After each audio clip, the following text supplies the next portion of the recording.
Assalamualaikum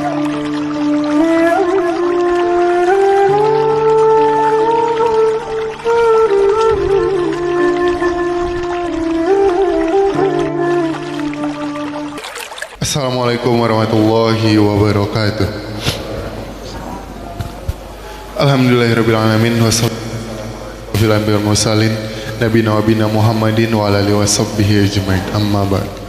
Puji syukur marilah kita panjatkan kehadirat Allah Subhanahu wa taala atas segala limpahan rahmat dan nikmat yang telah berikan kepada kita, terutama nikmat iman, nikmat Islam dan nikmat sehat walafiat.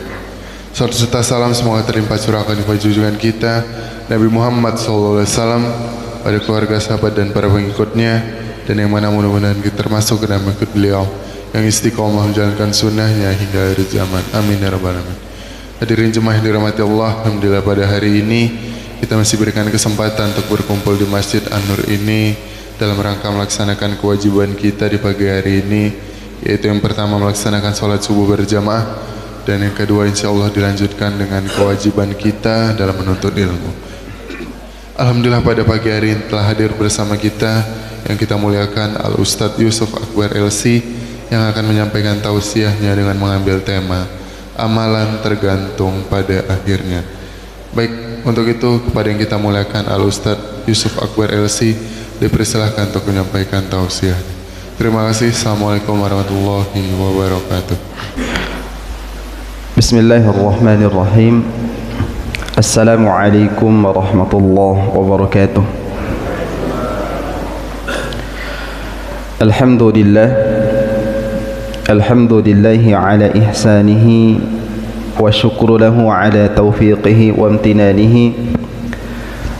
Ashhadu an la ilaha illallah wahdahu la syarika lah ta'ziman li sya'nihi, wa ashhadu anna sayyidana wa nabiyyana Muhammadan abdullahi wa rasulihi ad-da'i ila ridwanihi. Salawatullahi wa salamuhu wa barakatuhu alaihi wa ala alihi wa ashabihi wa man tabi'ahum bi ihsanin ila yaumiddin, wa ba'd. Jamaah salat subuh yang insyaallah dirahmati oleh Allah Subhanahu wa taala, selalu kita panjatkan puji syukur kehadirat Allah Subhanahu wa taala,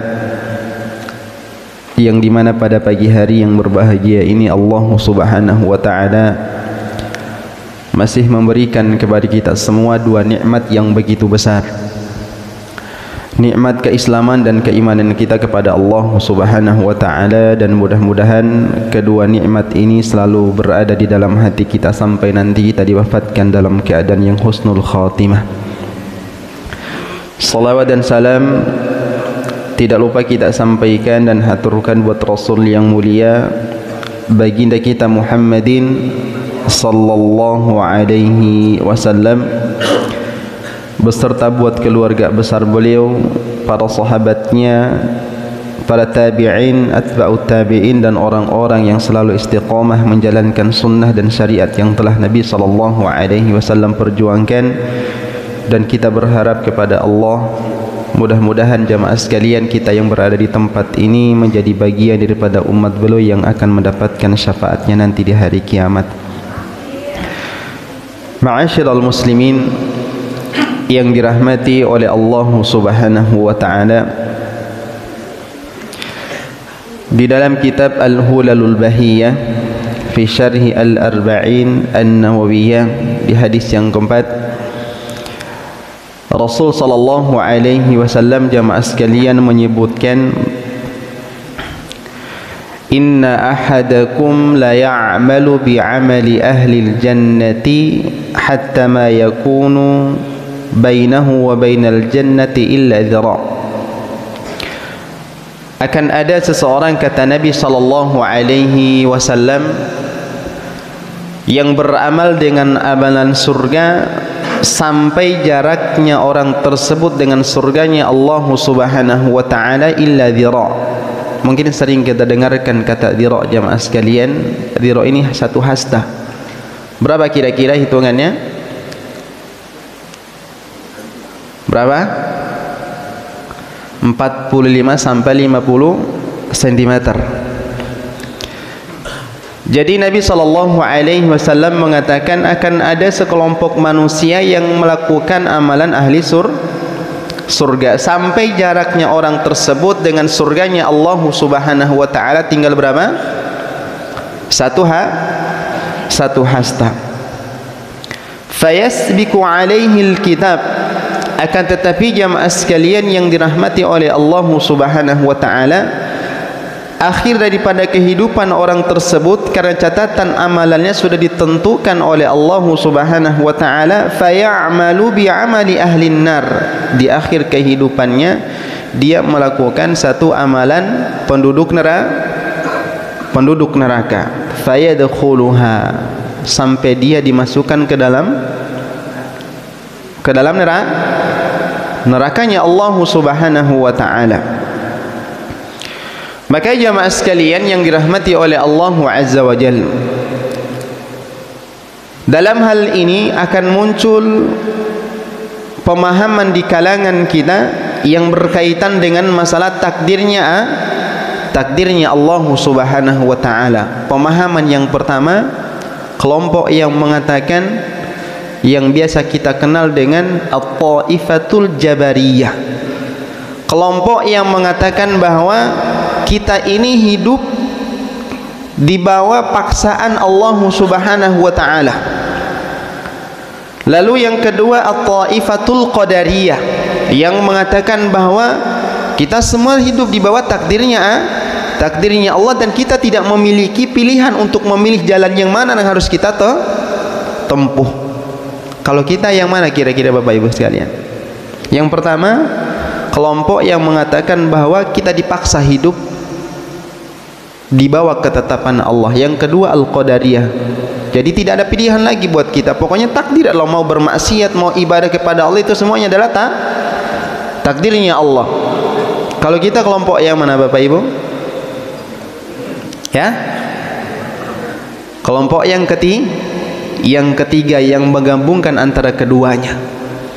Kita hidup di bawah ketetapan dan takdirnya Allah Subhanahu wa taala, akan tetapi kita punya juga pilihan. Salah satu contohnya Bapak Ibu sekalian, pada saat ini di tempat ini jamaah sekalian yang dirahmati oleh Allah, kita punya dua pilihan. Setelah selesai sholat subuh tadi ada dua pilihan yang bisa kita pilih. Kita duduk di tempat ini untuk mengikuti kegiatan ini atau kita keluar. Maka dalam hal ini jamaah sekalian yang dirahmati oleh Allah Subhanahu wa taala,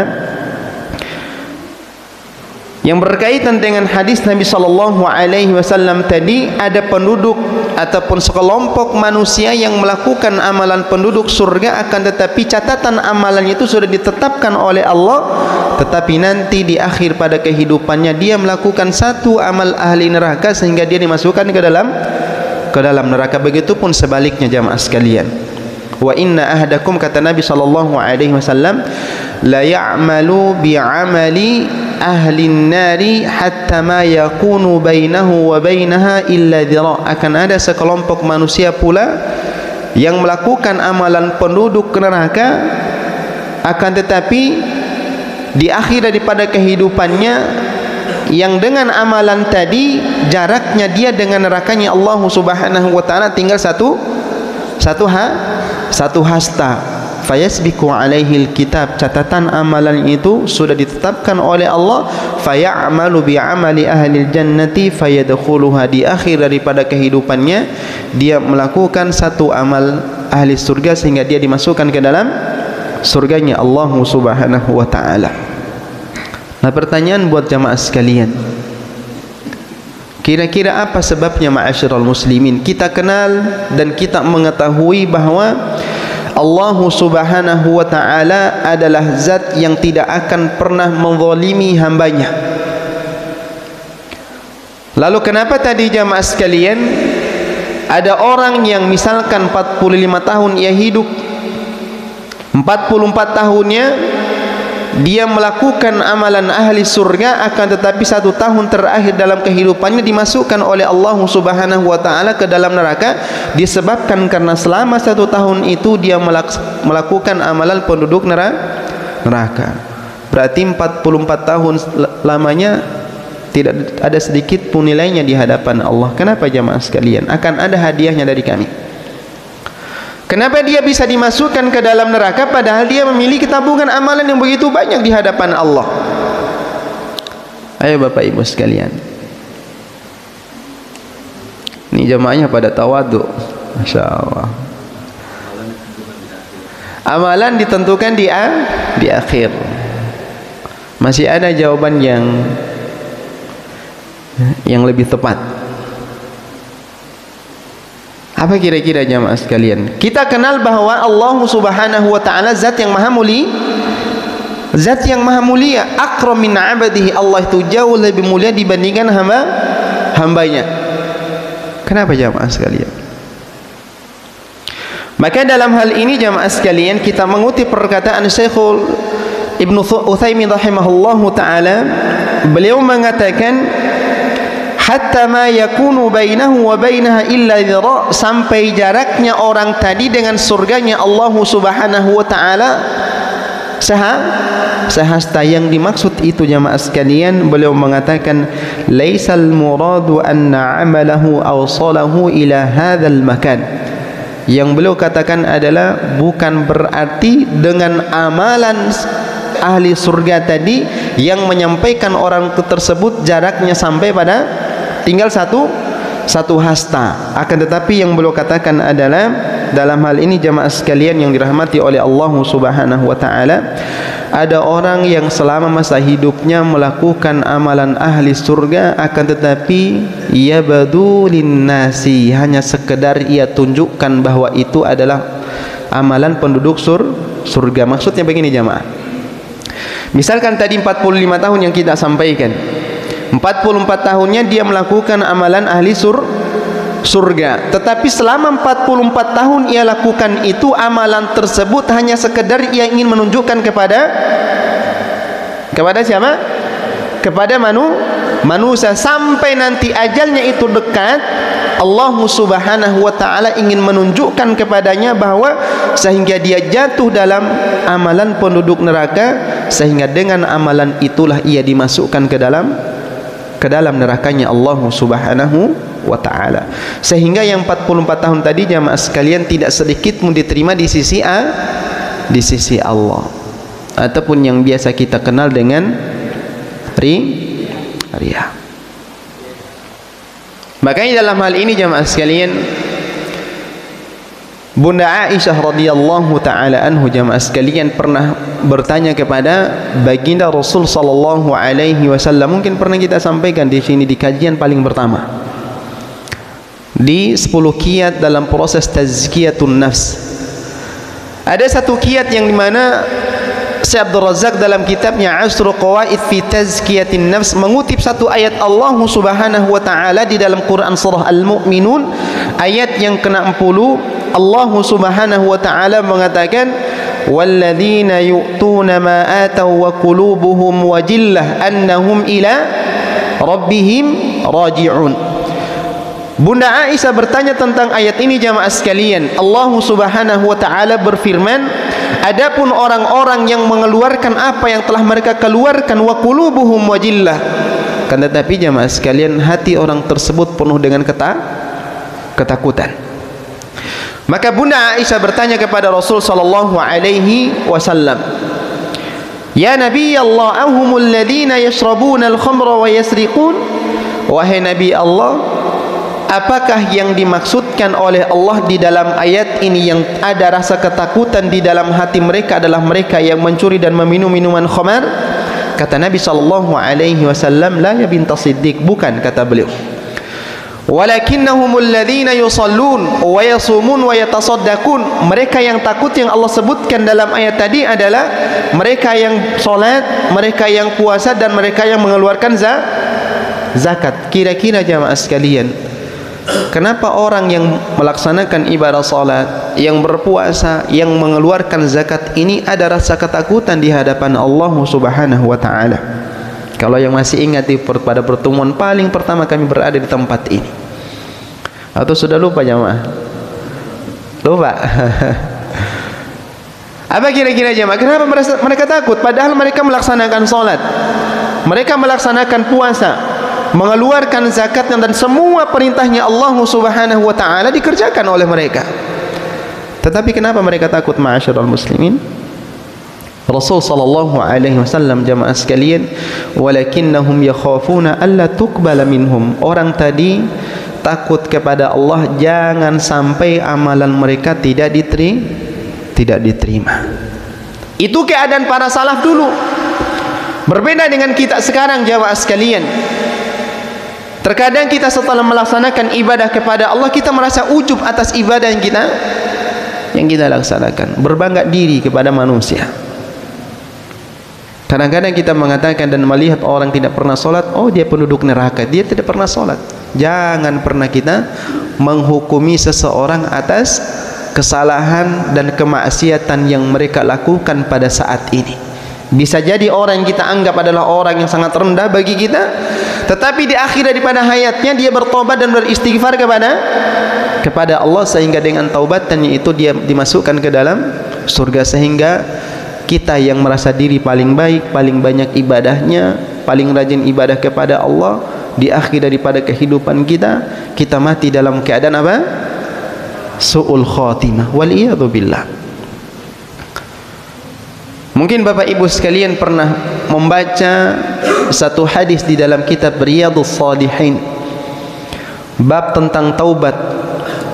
Ada seorang pemuda yang membunuh 100 orang. Pernah dengar Bapak Ibu sekalian? Orang ini, jamaah sekalian, sebelumnya telah membunuh 99 orang. Lalu dia ingin bertobat kepada Allah Subhanahu wa taala. Akhirnya dia mencari orang yang paling alim di tempat itu, sehingga dia ditunjukkan kepada rahib. Rahib ini kalau bahasa kita sekarang ustadznya orang-orang Yahudi. Akhirnya dia ditunjukkan seorang rahib dan bertanya, apakah bagi orang yang telah membunuh 99 orang masih ada harapannya diterima taubatnya di sisi Allah atau tidak? Maka orang ini, jamaah sekalian, ahli ibadah cuma tidak berilmu. Rahib tadi adalah ahli ibadah cuma tidak berilmu. Makanya penting bagi kita, jamaah sekalian, kita harus beribadah berdasarkan ilmu kita kepada Allah. Ketika ditanya apakah masih ada harapan bagi kita untuk bertobat kepada Allah, orang tadi mengatakan seorang pembunuh sudah tidak ada harapan untuk diterima taubatnya di sisi Allah. Mendengarkan pernyataan itu, jamaah sekalian, orang tadi menyempurnakan untuk membunuh menjadi 100 orang, sehingga rahib tadi dibunuh oleh pemuda tersebut. Akhirnya ditunjukkan lagi kepada salah satu tempat yang dimana di situ ada orang yang alim.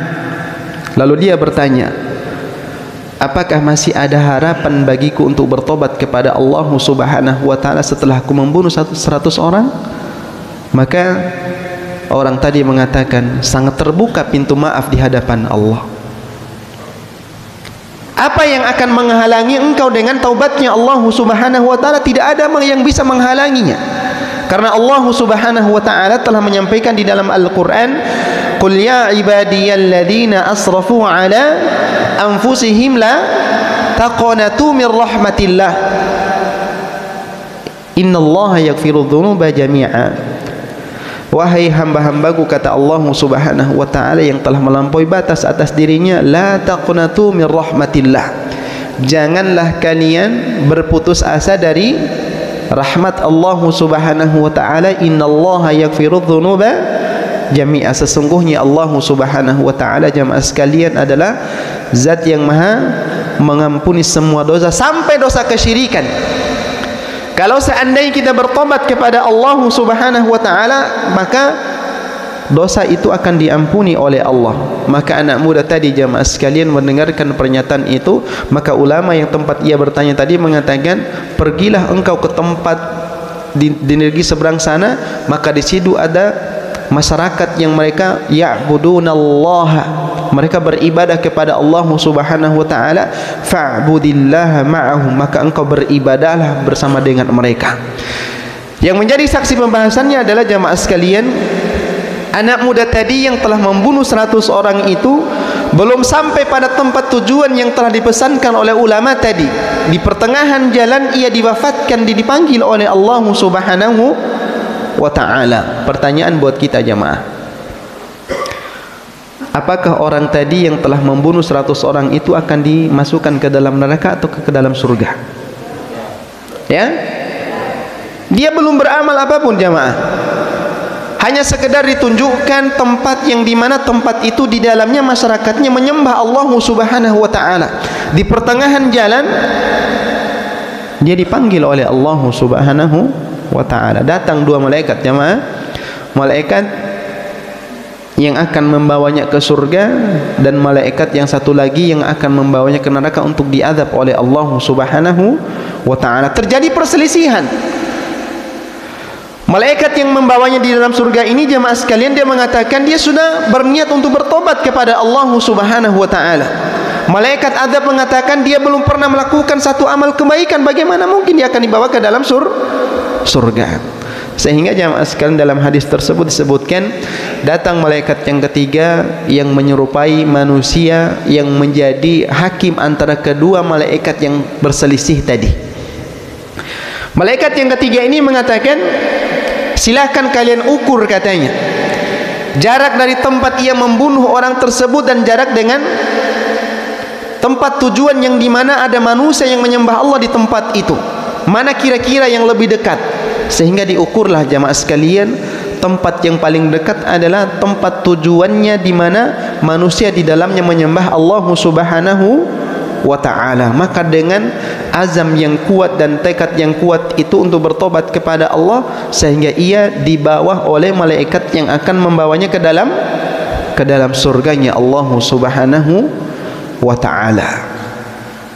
Maka jamaah sekalian yang dirahmati oleh Allah, jangan pernah kita bermudah-mudahan dalam menghukumi seseorang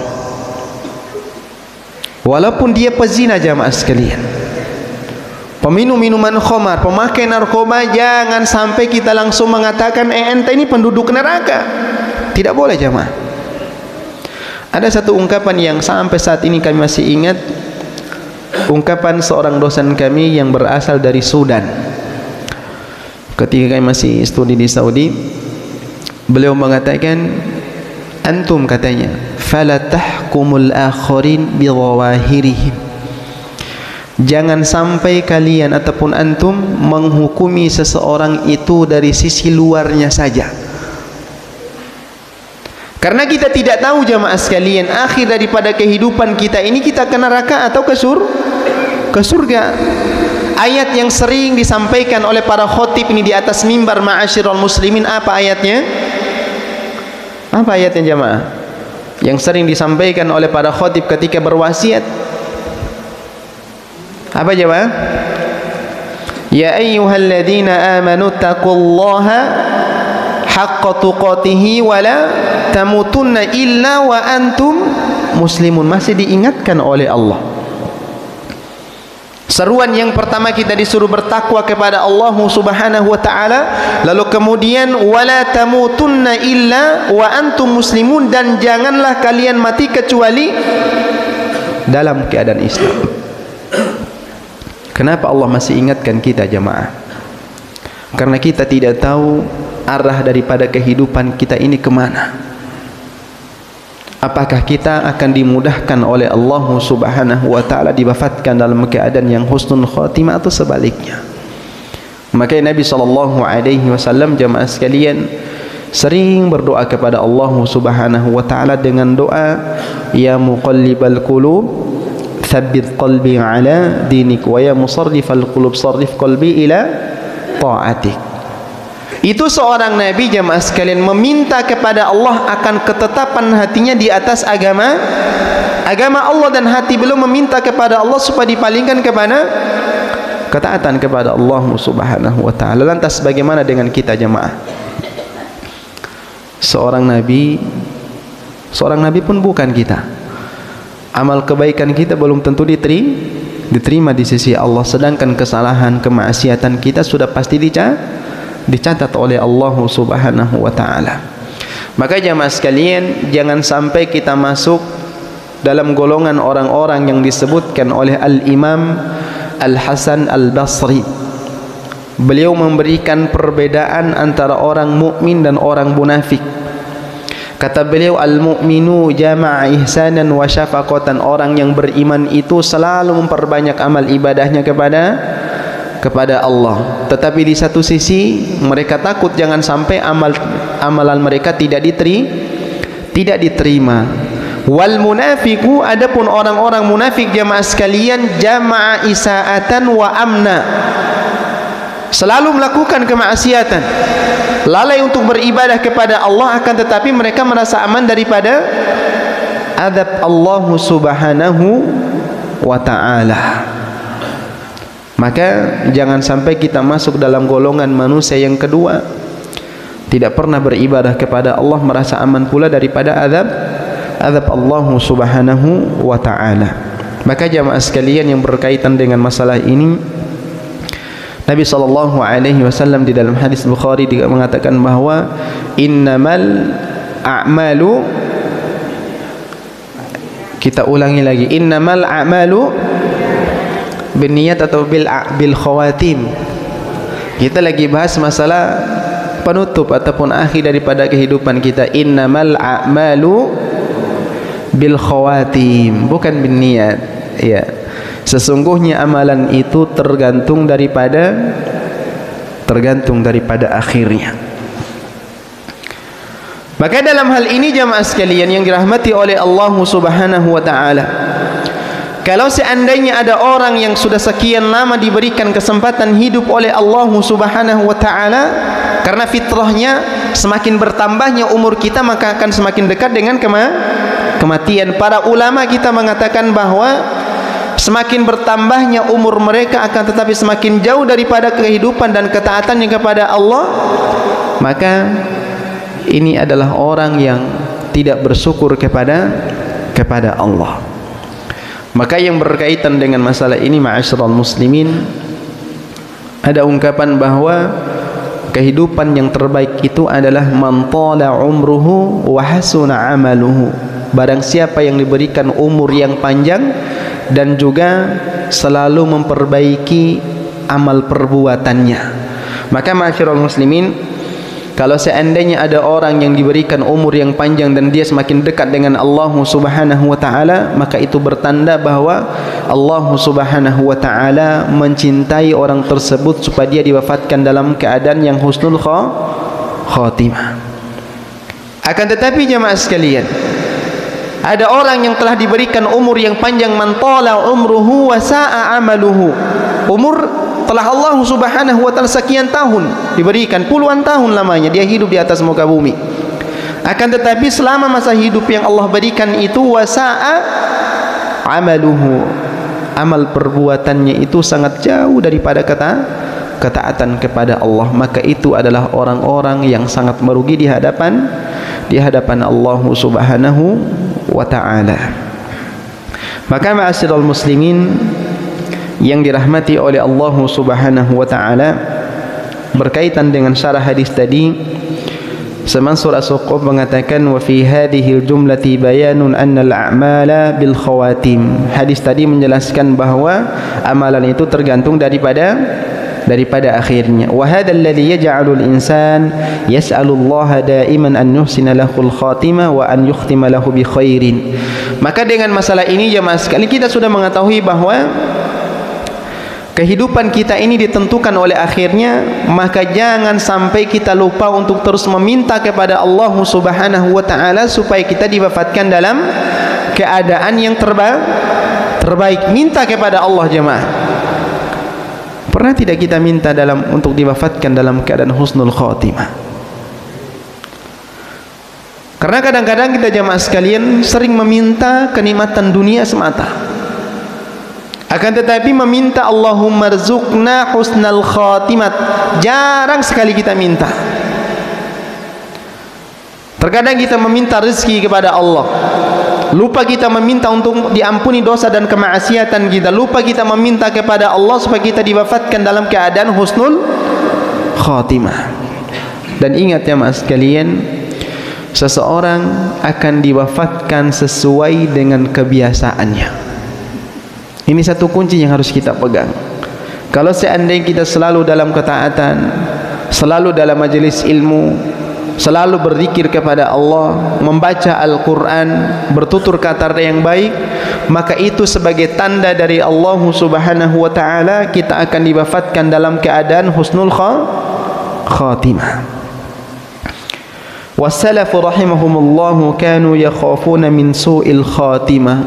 Para sahabat Nabi jamaah sekalian, para tabi'in, atba'ut tabi'in dan ulama-ulama terdahulu, yakhafuna min su'il khatimati.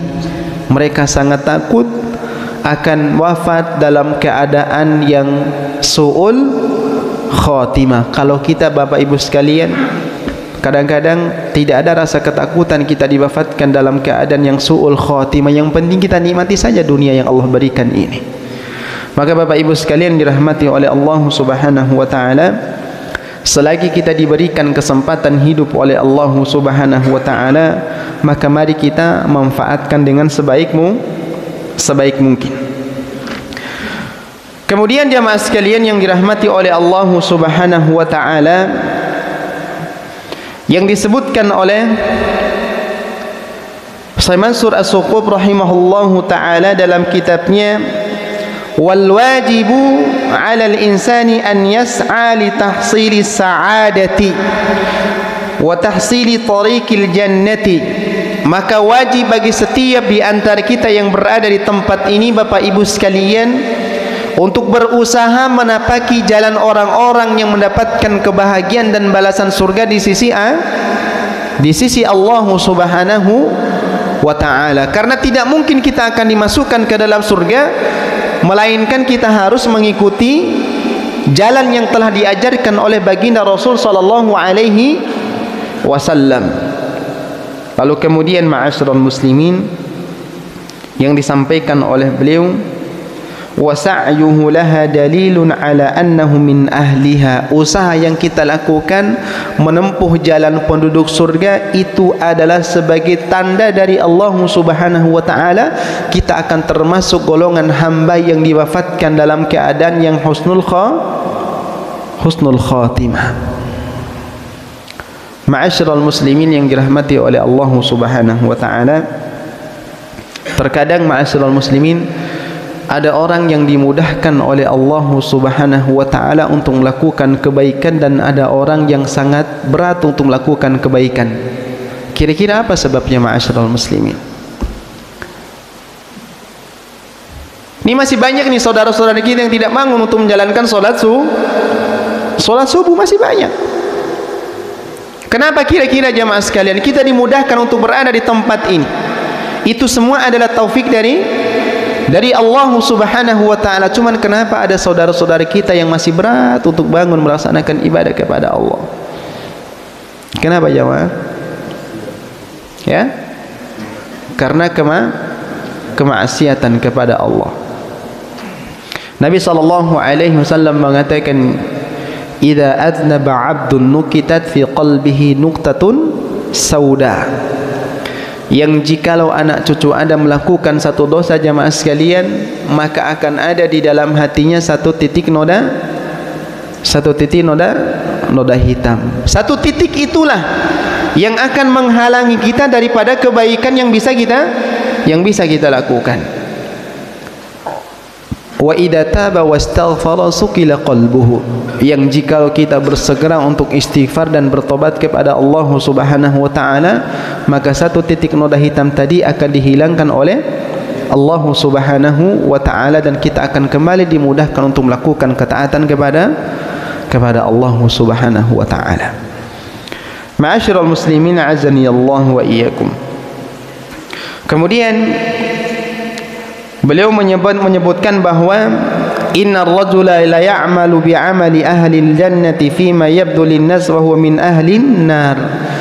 Ma'asyiral muslimin yang dirahmati oleh Allah Azza wa Jalla, hadis yang disampaikan oleh Nabi sallallahu alaihi wasallam tadi mengingatkan kita akan sifat orang-orang munafiqun.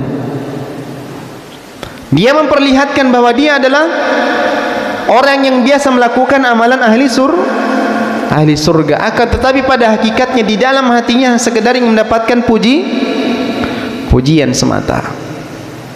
Maka dalam hal ini jamaah sekalian, ada beberapa sifat orang-orang munafik yang harus kita hindari. Apa saja sifatnya jamaah? Ayatul munafik thalath. Tanda-tanda orang munafik itu ada tiga. Pertama, idza wa'ada akhlafa, jikalau berjanji suka mengingkari. Wa idza hadatsa kadzaba, jikalau bertutur kata suka berbohong, yang walaupun niatnya hanya prank. Sering atau tidak jemaah kita dapatkan? Tidak boleh.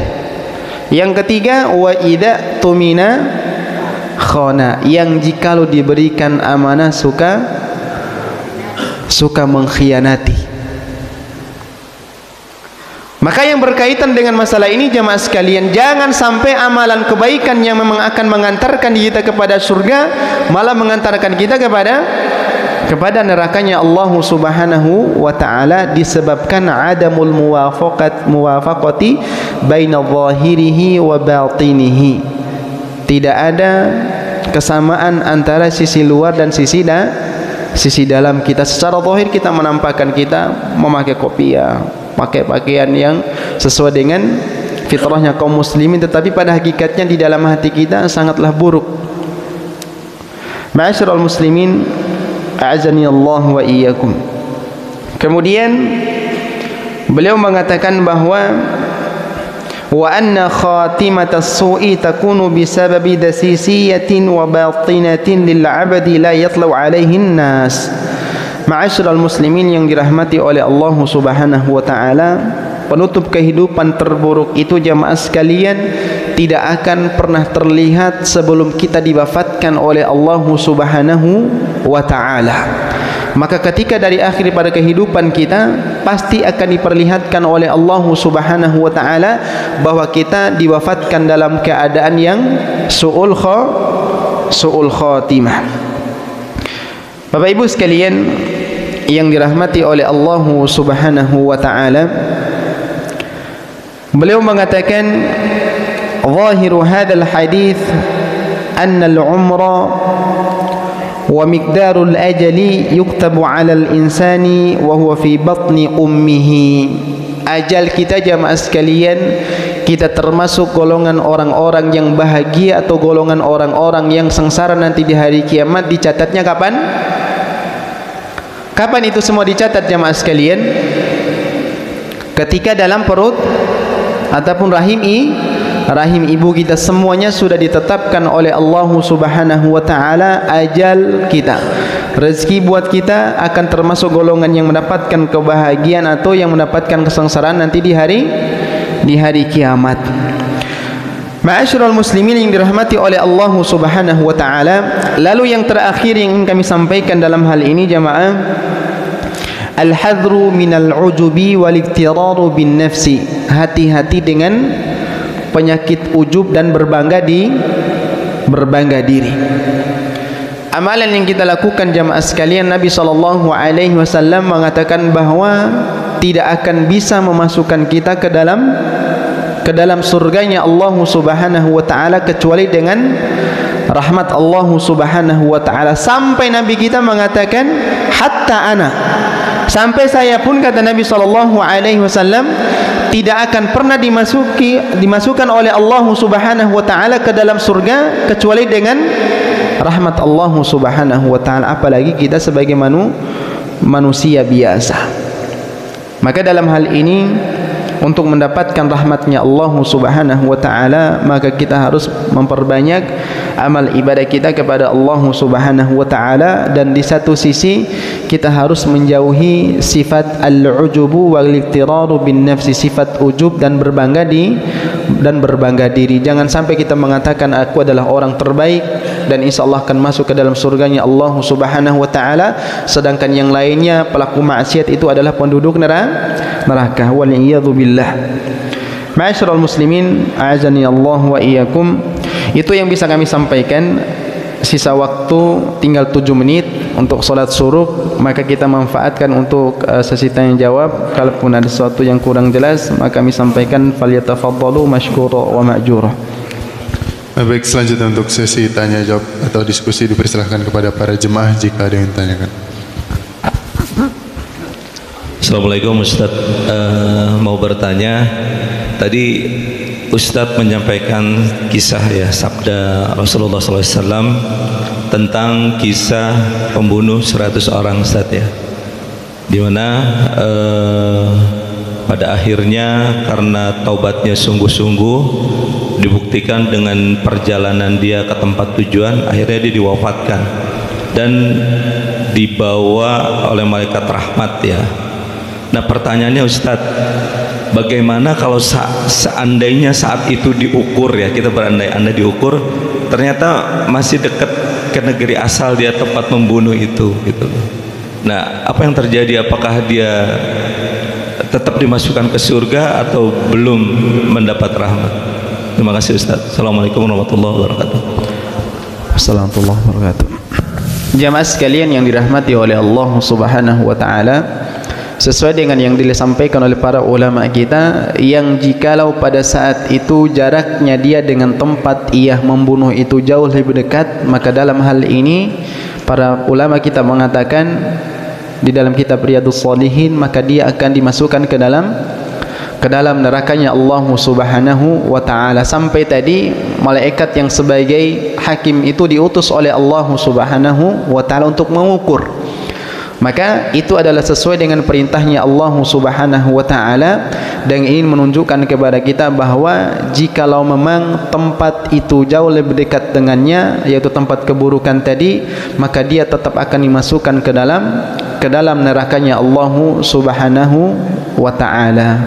Wallahu taala alam bisawab. Jadi orang tersebut tetap akan dijadikan sebagai penduduk nerakanya Allah Subhanahu wa taala karena jaraknya dia dengan tempat sebelumnya jauh lebih dekat.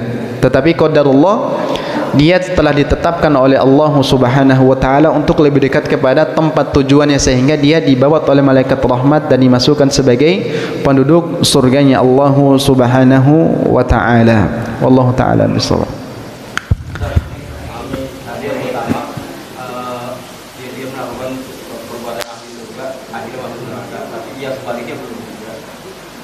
Ya, ma'asyiral muslimin yang dirahmati oleh Allah Subhanahu wa taala.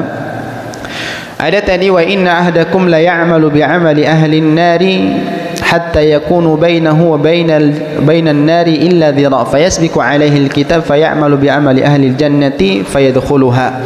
Jadi ada orang yang melakukan amalan penduduk neraka sampai jaraknya dia dengan nerakanya Allah Subhanahu wa taala tinggal sehasta, fayasbiqu alaihi alkitab, kemudian sudah ditetapkan oleh Allah Subhanahu wa taala akhir daripada kehidupannya, fayamalu bi'amali ahli jannati fayadkhuluha, kemudian dia melakukan amalan penduduk surga dan dimasukkan ke dalam surga. Dalam hal ini jamaah sekalian, yang disampaikan oleh Samansur As-Suqub dalam kitabnya tadi, bahwa di dalam hatinya yang walaupun dia itu termasuk orang yang sering melakukan amalan ahli neraka, cuman di dalam hatinya masih ada rasa ketakutannya kepada Allah Subhanahu wa taala ketika dia melakukan kemaksiatan itu, sehingga ketika dia diberikan taufik hidayah oleh Allah Subhanahu wa taala sehingga ia mendapatkan kesempatan untuk bertobat kepada Allah Subhanahu wa taala, sehingga dengan tobatnya tadi menyempurnakan keimanan dan ketakutan yang sebelumnya ada di dalam hatinya, sehingga dia dimasukkan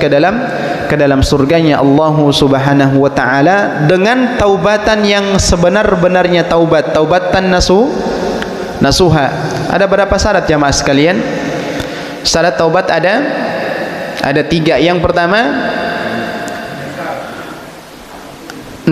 an-nadamu ala dhanbi, itu masalah. Yang kedua, al-azmu alla yauda ilaih, punya tekad yang kuat tidak kembali kepada dosa yang sama. Yang ketiga apa jamaah? Ya, yang ketiga yang disampaikan oleh Syekh Utsaimin rahimahullahu taala adalah al-ikhlasu lillahi taala. yaitu bertobat semata-mata ingin mengharapkan ampunan dan pahala dari Allah Subhanahu wa taala. Lalu ada tambahan lagi kata beliau. Yang keempat adalah bertobat di mana waktu tobat itu diterima. Ada dua waktu tobat kita tidak diterima. Yang pertama, sampai nyawa kita di kerongkongan, pada saat itu tobat itu tidak akan diterima. Yang kedua, ketika matahari terbit dari arah barat. Nah, yang kelima yang belum sampaikan adalah kalau seandainya dosa kita berkaitan dengan urusan antar sesama, hubungan sosial, maka kita selesaikan. Yang punya hutang, tobatnya tidak akan diterima sebelum dia bayar hutang. Kalau seandainya kita membicarakan keburukan orang lain, maka sesuatu tersebut harus kita selesaikan. Maka 5 syarat tobat ini harus kita tunaikan, barulah kita disebut dengan tobatan nasuha. Wallahu a'lam bishawab. Gitu Pak ya. Tafadhal jemaah sekalian kalaupun ada yang lain. Assalamualaikum warahmatullahi wabarakatuh. Waalaikumsalam warahmatullahi wabarakatuh. Saya pernah mendengar cerita itu hadis. Ada seorang wanita pelacur memberi minum seekor anjing yang kehausan. Mungkin kalau saya berpikir itu dia belum bertobat, tapi dengan memberi minum anjing itu dia masuk surga. Tolong jelaskan Ustaz. Terima kasih. Jamaah sekalian dirahmati oleh Allah Subhanahu wa taala, yang berkaitan dengan masalah ini jamaah, ini adalah hadis yang berkaitan dengan masalah adab kepada makhluknya Allah Subhanahu wa taala, sampai kepada hewan pun kita harus beradab. Yang pertama Nabi SAW, dan ini disebutkan dalam hadis, dan ini kisahnya sebelum zaman kita Nabi SAW. Ada seorang wanita pekerja malam yang memang mendapatkan seekor anjing yang memang kehausan, sehingga ia turun ke sumurnya dengan sepatu yang ia punya, kemudian mengambil air di bawah sumur tersebut, lalu kemudian ia kasih kepada anjing tadi. Yang pertama jamaah sekalian, wanita tersebut adalah wanita muslimah, wanita yang memiliki keimanan kepada Allah Subhanahu wa taala. Yang kedua, wanita tersebut adalah wanita yang sangat mengharapkan untuk bertobat kepada Allah Subhanahu wa taala. Lalu yang ketiga, sebagai penyempurnanya adalah dengan kebaikan dia terhadap seekor anjing tadi, sehingga Nabi SAW mengabarkan bahwa wanita tersebut adalah sebagai penduduk surganya Allah Subhanahu wa taala. Dengan kebaikan dan mengharapkan pahala dari Allah Subhanahu wa taala atas kebaikan yang ia lakukan tadi Bapak Ibu sekalian, sehingga dengan kebaikannya itu menghapus semua dosa dan kemaksiatan yang sebelumnya ia lakukan, sehingga dengan begitu dia dimasukkan ke dalam surganya Allah Subhanahu wa taala. Kemudian yang kedua, hadis yang berkaitan dengan masalah ada orang yang dimasukkan ke dalam nerakanya Allah Subhanahu wa taala disebabkan karena seekor kucing. Dia memelihara seekor kucing tetapi dia tidak pernah memberikan makanan, sehingga dengan kezaliman yang ia lakukan itu dia dimasukkan ke dalam nerakanya Allah Subhanahu wa taala. Dengan catatan jamaah sekalian, kasus wanita tadi dia sudah bertobat kepada Allah Subhanahu wa taala, dan dengan kebaikan yang ia lakukan kepada anjing tadi, sehingga ia itu mendapatkan balasan yang terbaik, yaitu surganya Allah Subhanahu wa taala, seperti yang disampaikan oleh Nabi sallallahu alaihi wasallam. Dan ini kisahnya adalah sebelum datangnya Nabi kita Muhammadin sallallahu alaihi wasallam. Wallahu taala bisawab. Ya, Pak. Berkaitan dengan akhir kemudian akhir dosa, apakah itu ada waktu rentang sampai meninggalnya gitu? Nah, ketentuan itu apakah dari hadis atau dari Allah? jamaah sekalian yang dirahmati oleh Allah Subhanahu wa taala, batasan kita untuk bertobat kepada Allah Subhanahu wa taala sebelum nyawa kita sampai ke tenggorokan, ke kerongkongan kita. Kalau seandainya sebelum sampai pada kerongkongan kita, yang walaupun di saat kita mendekati sakaratul maut dan sempat kita bertobat dengan sebenar-benarnya tobat kepada Allah, maka dengan ucapan tobatnya kita itu akan diampuni oleh Allah Subhanahu wa taala, dan sudah ditetapkan batasan terakhirnya adalah sebelum nyawa kita sampai ke kerongkongan. Kalau sudah sampai ke kerongkongan, sampai kita menangis pun tidak akan pernah diterima tobatnya kita di hadapan Allah Subhanahu wa taala. Dan selagi sebelum sampai ke situ, maka kalau seandainya kata tobat itu keluar dengan ikhlas, maka insya Allah dengan begitu tobatnya kita diterima di sisi Allah Subhanahu wa taala.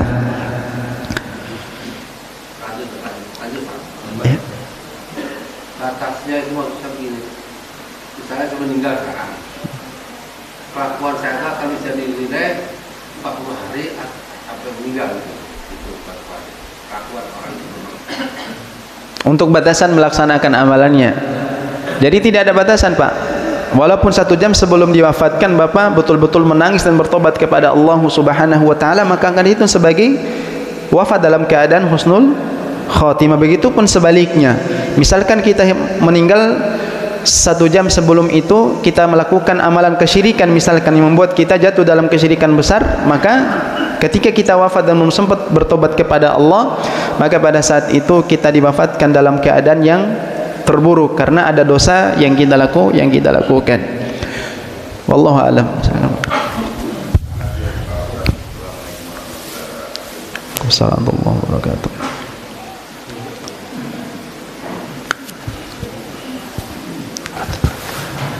Assalamualaikum warahmatullahi wabarakatuh. Assalamualaikum warahmatullahi wabarakatuh. Pak Ustadz, saya kepikiran karena saya pernah mendengar salah satu ulama juga yang menyatakan bahwa setiap manusia dalam kandungan orang tuanya, ibunya sudah ditetapkan qada dan qadarnya. Berarti pikiran saya ya sejak di kandungan ya dia sudah ditetapkan masuk surga atau masuk neraka. Nah, bagaimana keterkaitan dengan setelah dia lahir dia berperilaku, apakah itu tertuntun dari qada-qadarnya dari perut ibunya atau bagaimana? Terima kasih. Assalamualaikum warahmatullahi wabarakatuh. Jamaah sekalian yang dirahmati oleh Allah Subhanahu wa taala, yang berkaitan dengan masalah ini memang sudah disampaikan oleh Nabi sallallahu alaihi wasallam dalam proses penciptaan manusia, bahwa ketika masih dalam keadaan di rahim ibu kita sudah dicatat ketetapannya, baik yang berkaitan dengan ajal, rezeki kita, syakiyun am sa'idun, kita termasuk golongan orang yang mendapatkan kebahagiaan atau kesengsaraan. Nah, yang menjadi problemnya adalah ketika kita sudah dilahirkan di atas muka bumi ini, otomatis kan kita dapatkan ada yang meninggalkan salat, ada yang meminum minuman khamar, ada yang bermaksiat kepada Allah. Apakah bisa kita katakan bahwa itu adalah sudah ditetapkan oleh Allah atau tidak? Maka dalam hal ini Bapak Ibu sekalian, ada hikmahnya kenapa Allah Subhanahu wa taala tidak mengabarkan kepada nabinya akan ketetapan qada dan qadar bagi umatnya Nabi sallallahu alaihi wasallam. Siapapun di antara kita pada saat ini jamaah sekalian tidak ada yang tahu takdir kita ini kemana. Nah, hikmahnya adalah supaya kita bisa bersungguh-sungguh untuk terus meminta dan mendekatkan diri kepada Allah. Nah, adapun yang berkaitan dengan keburukan, kemaksiatan kita, kelalaian kita, dosa yang kita lakukan tidak diperbolehkan kita nisbatkan kepada takdirnya Allah. Misalkan ada orang, antum bermaksiat, ini takdir Ustaz. Enggak boleh kita nisbatkan sesuatu yang buruk kepada Allah Subhanahu wa ta'ala, karena ahlu sunnah wal jamaah Bapak Ibu sekalian berkeyakinan bahwa kita hidup di bawah takdirnya Allah, tetapi juga kita punya pilihan. Dalam artian ya seperti yang barusan kita contohkan tadi, pada saat subuh tadi kita memiliki dua pilihan, bisa kita lanjutkan tidur atau kita bangun datang ke masjid, dan itu adalah selaras dengan pemahaman ahlu sunnah wal jamaah. Adapun orang yang mengatakan bahwa Ketika mereka jatuh dalam keburukan, ini takdir Ustaz, maka itu yang disebut dengan at-taifatul qadariyah, yang mengatakan bahwa kita ini semuanya hidup di bawah takdirnya Allah, tidak ada pilihan buat kita, pokoknya semuanya takdir, maka itu tidak diperbolehkan. Kalau seandainya begitu, kita akan mengatakan bahwa orang yang tidak melaksanakan sholat takdirnya Allah, orang yang berzina takdirnya Allah. Tidak diperbolehkan untuk menisbatkan semua keburukan itu kepada takdirnya Allah, kecuali memang sesuatu mungkin musibah, contohnya gempa bumi, itu memang sudah takdir, tidak bisa kita pilih. Jadi itu adalah semua takdirnya Allah. Cuman ada beberapa amalan dalam kehidupan ini yang bisa kita tentukan, kita mau hadir di majelis ilmu atau tidak, itu adalah kita punya pilihan. Dan lagi-lagi jamaah sekalian, keburukan itu tidak diperbolehkan dinisbatkan kepada Allah Subhanahu wa taala, karena Allah telah mengutus seorang rasul yang bernama Muhammad sallallahu alaihi wasallam yang menunjukkan jalan bagi kita, jalan yang menuju ke surga kemana, jalan yang menuju ke neraka kemana. Dan lagi-lagi jamaah sekalian, tugas kita pada saat ini adalah terus berusaha untuk memperbaiki diri dan meminta kepada Allah supaya kita dimudahkan untuk berada dalam jalur orang-orang yang mendapatkan surganya Allah Subhanahu wa ta'ala. Wallahu ta'ala bisawab. Begitu Pak ya? Baik Ustaz, mengingat waktu cukupkan.